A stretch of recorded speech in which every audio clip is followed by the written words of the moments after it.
Thanks for checking out another clip of the Cashflow Contractor. We'd love to have you as a part of our audience. Click subscribe wherever you get your podcast. What's another habit that's outside of that? Maybe we can focus on maybe culture or team a little bit. I'm sure there's a perspective in there, right? Absolutely. Yeah. And again, so when I think they, as a general rule, they get to become market leaders by being people first companies. What does that mean?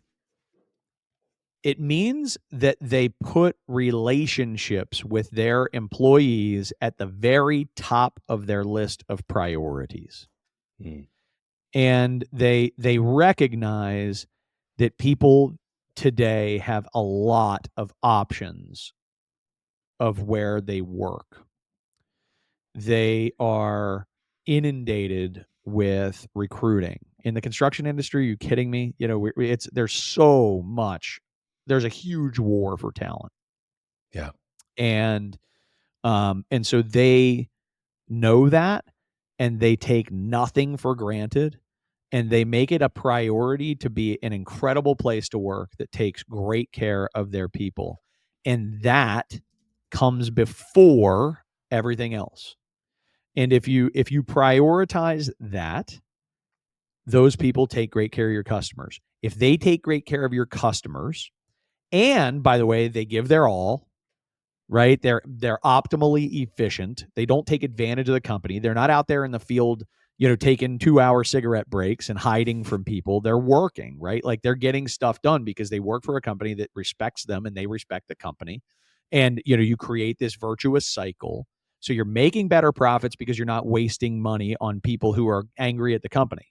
You're actually probably paying a little more, right? You're bonusing a little more. You're being a little more generous.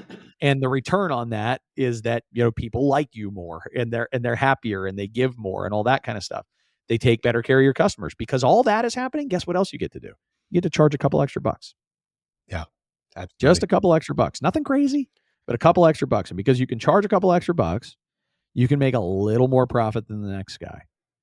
And you can build this reputation for being different and better and worth it. And all of that comes from being people first. So it's employees first, it's customers second, right? But it's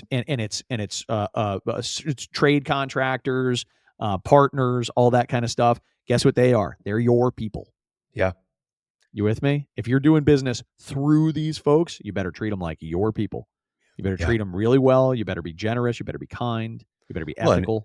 Well, ethical is the big one. I mean, just paying on time, Yeah, how about that? Right. Yeah.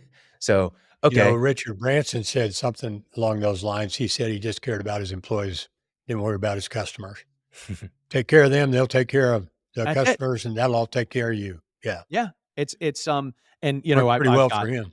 All kinds of quotes that I've heard over the years from some of these really inspirational people firsthand. And one of my favorites is what makes this industry really easy? If all you do is just build stuff with your friends. There you Enjoy go. the people you work with. Yes.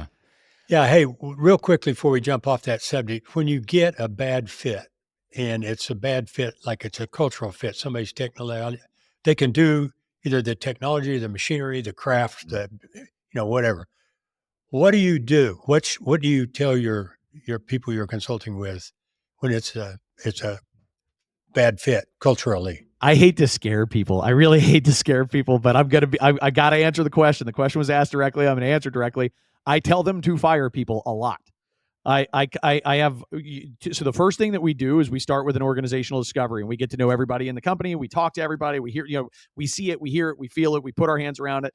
And inevitably, we will typically come back and sort of be like, hey, here's 3 people that got to get right or get out of here. What about the get right part? Does that work? I mean, this is a major question to hear every day.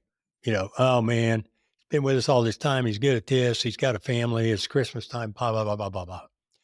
Well, I'm interested if you think what percentage of them can be fixed if it's a cultural deal. Okay. An attitude deal.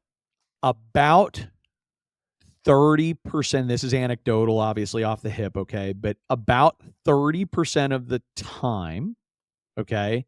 The reason they're angry, the reason they are a bad culture fit, the reason they're a bad culture fit is because the company is really screwing up. Okay.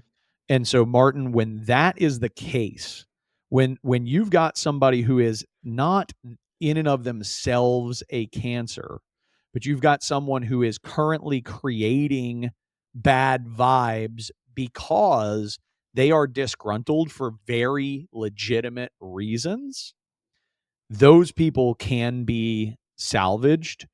And I would say, if the company makes the changes, opens lines of communication, and creates shared expectations, like, hey, we understand that you're currently not giving everything you got, and I appreciate your candor with us about the fact that you're holding back because you feel that the company is disrespecting you in these ways. And you know what? We reflected on it. We agree. Here's the things that we're committed to doing, but these are the things we need from you. And if you can't give us these things, you won't be here because we're committed to giving you those things, right? Like we're going to do our part. You have to do your part. Quid pro quo. Yeah. And I would say a certain percentage of the time it is possible. And then here's the answer, which is the large majority of the time, just get rid of them. Yeah. The large majority of the time you do have somebody that's just, they're not going to change, but there is a solid percentage of the time. It's not a non-zero, it's a non-zero amount that's worth paying attention to. The company is the problem. The leadership is the problem. And actually, where you see departments where you've got like 3 cancers and you've got a boss who's like, I have crappy people, right? Yeah. It's the boss. Yeah. Exactly. I think along those lines, I always say that performance plans don't work unless they're for the company. If the person's a bad fit, they're a bad fit. But if the company's not performing for the person and that's why they're a bad fit, then the company needs to figure it out. It's the manager, it's the systems you have in place, it's that you're promoting everyone around them and not that person for some reason, whatever it is. So yeah, definitely agree with that. Thanks for checking out a clip from the Cashflow Contractor. We have full episodes where we go deep on topics that help you grow a construction business that runs without you so you can have less stress, more time, more money. Now, we've got other videos, other clips, but if you want to check out the full episode for this clip, you can click wherever our editor put it. It might be here, it might be there, it might be over my face, I don't know. But thank you for checking us out. We'd love to have you as a part of our audience. So subscribe or check out a full episode wherever you get podcasts.